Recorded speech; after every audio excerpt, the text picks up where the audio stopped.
Today we're going to find out what is the best Four Roses single barrel recipe.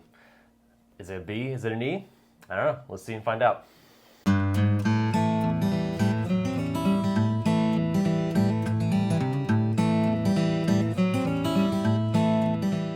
Hey, welcome back to the Bourbon Retriever. We're in a new venue, new place, and we're testing out what is the best Four Roses recipe. We're going to do a 3-part series here in honor of March Madness, the 16 versus the 1 seed, finding out what is the best at the end of the day. We're going to do 3 different lineups here, one with the B recipe, one with the E recipe, and then we're going to do a final showdown with 2 from the B, 2 from the E, and see what is the best recipe there is. I don't have any preferences going into this because I personally haven't had all of them, but we're gonna see what actually ends up on top. We got a little handy guide here to let us know what each of the things mean. We're gonna start with the B recipe, which is the high rye recipe. I think that's probably gonna be our least favorite, just because it's more of a rye forward stuff. A little more spice. We'll see. I really have no idea. They have a bunch of different recipes here. You got the V's, the K's, the Q's, and the F.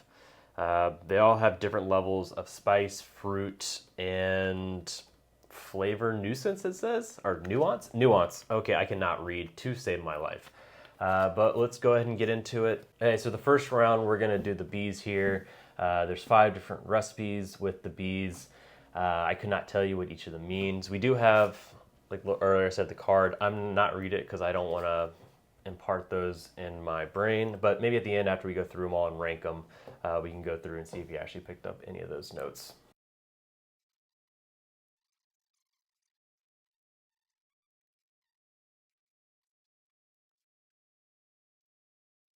So yeah, to give a little bit of backstory on this gift set, they offer them in Kentucky. There might be other states, but I'm not really sure. Distillery and some other stores. My brother actually just moved to Kentucky, and he saw this in the Kroger for $80, and I was like, done, because I think they're $120 at the gift shop, which is, it can be a little. There's a barrier there. You're paying for the experience because a single barrel costs about $100, and you're not even getting a full bottle in all this together. And it's also the proof. These are all 104 proof. They're not the traditional barrel proof. But I think it's good that they actually have them out the same proof, just for, you aren't being like, oh, this one's 120, I'm gonna like it more for proof. So I think it's good they did proof them all down to the same proof. These letters can get a little confusing. When I first saw it, I didn't quite know what it meant, but just to give you a little bit of breakdown of what each of the letters mean here, they have a high rye and a low rye mash bill, and then that will be the second letter. It's gonna either be a B or an E. B is higher rye mash bill, E is a lower rye. And then you need to look at the last letter, and then that will tell you their yeast strain. They have 5 different yeast strains. So you take the 2 mash bills and the 5 yeast strains, and that's what gets you the 10 different recipes. Good thing these are numbered, because basically it helps us be idiot proof. We know 1's 1, 2's 2. I don't have the recipes lined up here. Even though you can see what they are, I don't remember what each of them are. No. But let's just start with 1 and see what it's like. All right. Cheers. Cheers. Yeah, I'm a fan so far. I know I say this probably, I feel like every other episode. I did not do a test pour. I didn't either. So this is the first pour I of the have day. nothing to I don't know what you call it. Gauge. Yeah. Do you get like a cardamom, like a weird spice? It's not cinnamony, maybe like an allspice. It's just like the deodorant? No. What? Allspice, that's the deodorant. Oh. Definitely just stacking up on that oak and spice. Yeah. But I can't figure out what exactly that's. It's kind of sweet, caramel. Maybe that's what the sweetness is caramel for me. All right, I'm gonna move on to 2. Wow, this is actually kind of different. I was about to say it's very similar. Oh. I don't really get too much difference on the taste. I just know it's not as punchy as the first one on the nose. Which is weird because they're all the same proof. Yeah. So, and the weird thing is, like, these batches could come from different parts of the warehouses, different campuses. I'm getting more oak on these 2 than I've gotten on almost any single barrel I've had before. Oh, I agree. I don't know. The only one that's come close to the oak is the one I actually got at the distillery, Master Distiller pick. And I wonder if maybe those are his honey barrels and he saves them for the distillery. I don't know. This is my first time really trying to taste a lot of the Bs because all my single barrels are Es. This one is also good. Wow. Yeah. I'm jealous. I might start buying more of these gift sets than single barrels because so far I'm happy with all three of these. That was definitely the flattest of them. Yeah. It's very. I'm starting to move into a floral aspect here rather than like full bodied and spice. I think we're going to a really softer, floral notes. But it was just the mid palate just kind of died. It did. Like it didn't kind of evolve like the first two did. I think currently this is me in last place. We'll go back and A/B. We'll probably do it off camera just to crunch the video down a little bit. But we're definitely going to A/B these afterwards. 4 is like peppery, like white pepper. I'd say like oak is constant through these. Mm-hmm. These definitely taste older. Yeah. I wish they had an age statement on them. Yeah. Because the normal ones do. They have an age statement, say like how older they are. I wouldn't be shocked if these are older than normal. But I think if they were, they would say so. Yeah, you think they would want to put that on there. I would say 4 is the most creamy of the ones I've had so far. Yeah. Not viscous, but I don't know how to describe it. It's like almost like a dairy creaminess. I don't know. I think we're moving farther away from my preference now.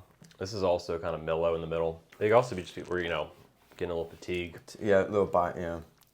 And so all the flavors are stacking and compounding on each other rather than being unique. We'll figure that out when these we two are A/B. definitely top right now. So I'm really digging 5. Really? Yeah. I was about to say the nose is most muted of all of them. Really? I think the palate, I really like it on the very back. It's still lingering for me. So far, I really just wrote great in my book.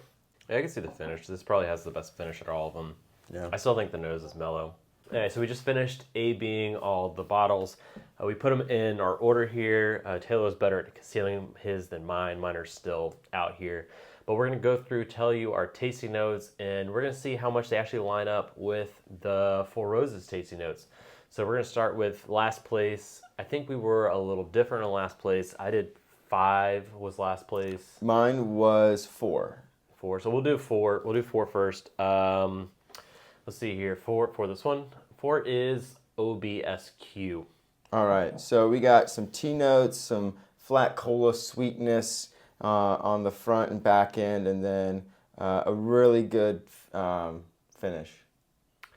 All right, none of those are on here. Yep. We have medium bodied, spice, and floral rose petal. Yeah. Maybe that's what I was picking up on the TS notes, but yeah, rose petal tea. Definitely more kinda floral for sure, yeah. Chris, I think we can go and point out that if we ever had the option to buy any of these as a single barrel, we would. Yeah, I think they're all good. They're definitely better than almost all the single barrels I own. I don't know if that's because Master Distiller saves the best bottles that the distiller or whatnot, but these definitely beat a lot of the bottles that I have home, which now has me wanting to hunt these bottles more. Maybe I just got a bunch of duds, but these are all, I think, all pours I would buy. Yeah. So I think we can move on to my your last place, last which is is 5. 5th, and that was my 3rd place. All right, we might need to start doing A/Bs. We're throwing numbers everywhere, but 5th place, the 5th class, which is 4th for you and 5 for me, is OESV. We got some orange peel, peppery spiciness. I'm going to go ahead and take a guess that this one is also maybe light-bodied, using their language. But what do we got on the tasting chart? There's no body. We got delicate fruit, which I don't know what is a delicate fruit. No. It's like a non-bruised fruit or something like that. Fresh, which I also don't know what that means. I don't know if that's like a fresh breeze. Maybe a pine note, maybe something on the lines of that. And then the last thing is creamy. Definitely good. I get some of that creaminess, but I don't know. But it's not as creamy as the others. Like No. I definitely got creamy more. Yeah. Like on 3. Yeah. But I'm not really following that much at all in that one. I think that's kind of a theme with some of these sometimes distiller notes, But I guess that's why they, these tasters get paid more than we do. Yeah, we're just amateurs over here. All right, number 3. Yep. OBSO. Okay. That's kinda- interesting because I know that's one that a lot of people hunt. Yeah, I think The O is SOs. one of the most wanted yeast strains, Yep. depending on mash bill, regardless of mash bill. You wanna go first? Yeah, floral, a lot of oak spice. We got some. I think this one we pointed out was the most creaminess. It's not on here creamy at all, which is surprising. Really? Because it's the most creamy. Yeah, what do we got on the notes? Slightly fruity, spice, medium body. Okay, got to start assigning a body to these. I don't know what body means. I don't Is know. that mid? Is that palate, like mid palate? I don't know. Like, is that amount of flavor you're getting? I feel like isn't like medium body like it's used in a lot of aspects, like for like cigars, wine, right? But Yeah, to me that was the most creamy, but yeah, and also like the back end, that kick, it's got like it ramps back yeah, there's a up. lot of spice. Yeah, To me, that one was like basically a creamsicle. yeah. I'm not a fan of creamsicles. I don't know why. It's not my favorite dessert. All right, so now we're on the top two. The top two, I think, are far and away the best. Like, we would buy all these. Yeah. But like, I wish I could somehow on the screen show you like the difference between all these. 1 and 2 were just on a different level. Yeah. I would buy backups of 1 and 2. Mm-hmm. But I think we had the same here. You had what was second number 2, Yep. second, and that is OBSK. Wow. That is shocking. I don't have a K. I've never heard you really talk about Ks, but I'm gonna have to start hunting them now. Yeah, I think we got very similar notes across the board when we're talking about, but it's a little less bold than number 1, and then just really floral and a lot of clove spice, and a lot of, I guess, to differentiate between these and these two, just the amount of oak that was present on these. Yeah, there was a lot more oak. I would not be shocked if these are older than these, and maybe that's why we had them higher. Yeah. It could just be the oak preference. Yeah. But their notes on here are very limited. It is rich in spiciness, which I don't think we got that much. I'm surprised. I think if it actually was rich in spice, it'd be lower on our list. Yeah. And then full body, which I do kind of agree with. That makes oak. sense because we just enjoy this one more, like more Yeah. flavor.